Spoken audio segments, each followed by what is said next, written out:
আসসালামু আলাইকুম, welcome to আমার বাংলাদেশ। তো এ পর্বে আমরা এইচটিএমএল এর কিছু অ্যাডভান্স ইনপুটের সাথে পরিচিত হব। তো আমরা এই ইনপুটগুলোর সাথে পরিচিত হব। দেখুন এখানে আমি এই ইনপুটে কি করে রেখেছি, দেখুন এখানে সব লিস্ট আকার দেওয়া আছে। তো আমি জাস্ট এটি আপনাদের প্রথম থেকে দেখাচ্ছি, তাহলে আপনাদের দেখতে সুবিধা হবে। তো দেখুন, সর্বপ্রথম হচ্ছে কালার। তো আমি একটি ইনপুট নিচ্ছি এখানে। ইনপুট ইনপুট লিখে আমি জাস্ট লিখছি কালার, এখানে কালার, অর্থাৎ টাইপ হচ্ছে কালার। আর অবশ্যই আমি একটা লেবেল নিব যাতে আমার দেখতে খুব সুবিধা হয়। আমি যদি এখানে লেবেলে লিখি যে সিলেক্ট ইউর কালার, হ্যাঁ, তো আমি এটা সেভ করলাম। সেভ করার পর দেখুন এখানে কালার আমি চুজ করতে পারছি। দেখুন এখানে আমি কালার চুজ করতে পারছি। শুধু তাই না, আপনি এখানে আরজিবিতে করতে পারবেন যদি এখানে ক্লিক করেন। হ্যাঁ, এখানে ক্লিক করলে আপনি এই আলফা কালার বাছাই করতে পারবেন, হেক্স কালার বাছাই করতে পারবেন।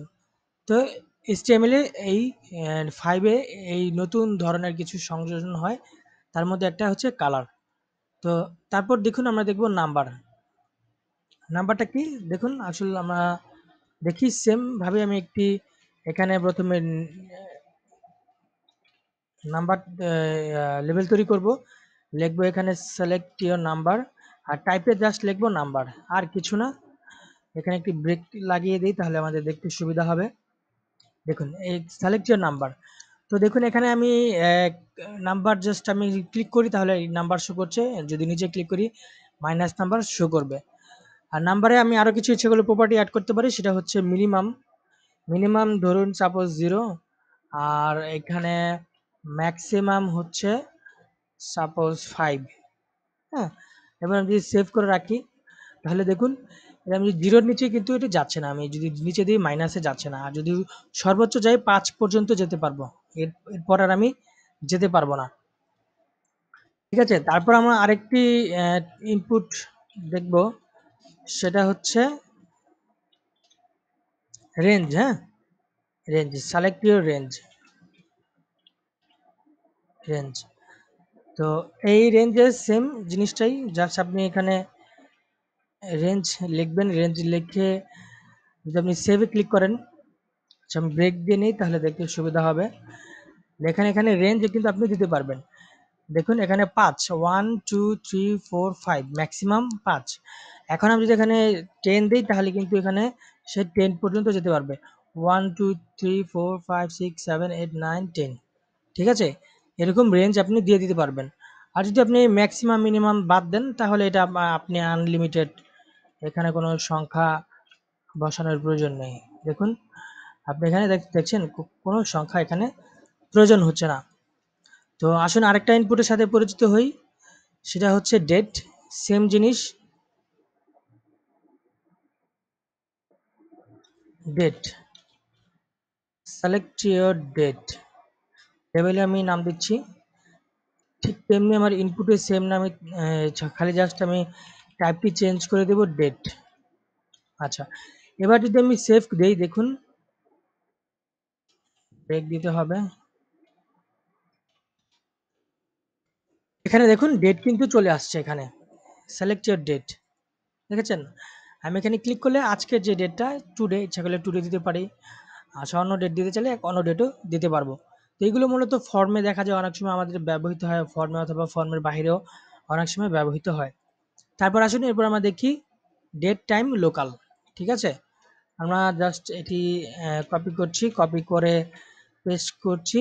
Select your date and time, আর এখানে দিচ্ছি আমি ডেট টাইম লোকাল দিয়ে আমি সেভ করছি। তাহলে দেখুন এখানে কি আসছে, আমি আইকনে ক্লিক করার সাথে সাথে শুধু ডেট আসছে তাই নয়, সাথে এখানে টাইমও আসছে, আমি টাইমও সেট করে দিতে পারছি। আর যদি আমি টুডে ক্লিক করি, বর্তমান যে সময়টা সেটা কিন্তু এখানে শো করছে। আচ্ছা, দেখুন এখানে শো করছে। ক্লিয়ার যদি করে দিই, ক্লিয়ার করে যদি আমি টুডে ক্লিক করি, তাহলে এখন যে সময়টা সে সময়টা পিক করে নিচ্ছে, অর্থাৎ বর্তমান যে সময়টা। হ্যাঁ, 10 জানুয়ারি এই মুহূর্তে 12টা 21 PM এটা কিন্তু শো করছে। আচ্ছা, এটা হচ্ছে ডেট। আরেকটা ইনপুটের সাথে পরিচিত হব, সেটা হচ্ছে মান্থ। আমি জাস্ট কপি করে বসিয়ে দেব। আমি প্রথমে এখানে লেবেল লিখছি যে সিলেক্ট ইওর মান্থ, ঠিক আছে। আর টাইপে এখানে গিয়ে আমি জাস্ট বসিয়ে দিব মান্থ, তারপর সেভ করব। সেভ করে দেখুন এখানে শুধু আমি মান্থ বসাতে পারবো, অর্থাৎ 2025-এর জুলাই, ঠিক আছে, ডিসেম্বর, অথবা দিস মান্থ। দেখুন এখানে জুন, 2025 এভাবে এটাই বসছে। তারপর আমরা আরেকটা দেখবো, সেটা হচ্ছে উইক। সিলেক্ট ইওর উইক মানে সপ্তাহ, উইক। দেখুন এখানে যদি আমি ক্লিক করি, ক্লিক করার পর দেখুন এখানে উইক সিলেক্ট করছে 22 উইক, অর্থাৎ 22 উইক 2025-এর 22 উইক। এখানে দেখুন এখানে কিন্তু আমার নির্দিষ্ট ডেট আমি পিক করতে পারছি না, এটি একেবারে এক সিরিয়ালে সবগুলো সিলেক্ট হচ্ছে। হ্যাঁ, মজার বিষয় হচ্ছে এখানে লেখা আছে উইক 18, 19, 20, হ্যাঁ, 23 নাম্বার উইক। তো এভাবে ব্যবহৃত হয়। আচ্ছা, তারপর আমরা দেখব টাইম। ঠিক সেম একইভাবে আমরা একটি লেবেল তৈরি করব, সিলেক্ট ইওর টাইম। আর টাইপের জায়গায় জাস্ট আমি টাইপ প্রপার্টিতে লিখে দিব টাইম, ঠিক আছে। এখানে আমি টাইমটা বসিয়ে দিব, যে টাইমটা আমরা যে এখানে দেখেছিলাম ডেট এন্ড টাইম, প্রায় এরকমই এখানে টাইম বসিয়ে দেবো। সাপোজ ধরুন এখন বাজছে 12টা 23, হ্যাঁ, আমি দেবো 12টা 23 PM, বসিয়ে দেবো। এই যে বসিয়ে দেবো, হয়ে গেছে। তো আশা করি আপনারা এই ইনপুটের সাথে পরিচিত হয়েছেন। আমি আর এই ভিডিওটি বড় করব না, আমি নেক্সট আরেকটি ভিডিওটি তৈরি করছি, আমরা ওখানে আরও কিছু ইনপুটের সাথে পরিচিত হব। তো অবশ্যই আমাদের ভিডিওটি ভালো লাগলে অবশ্যই লাইক এবং সাবস্ক্রাইব করবেন। আমি এই ভিডিওটি এখানেই শেষ করছি।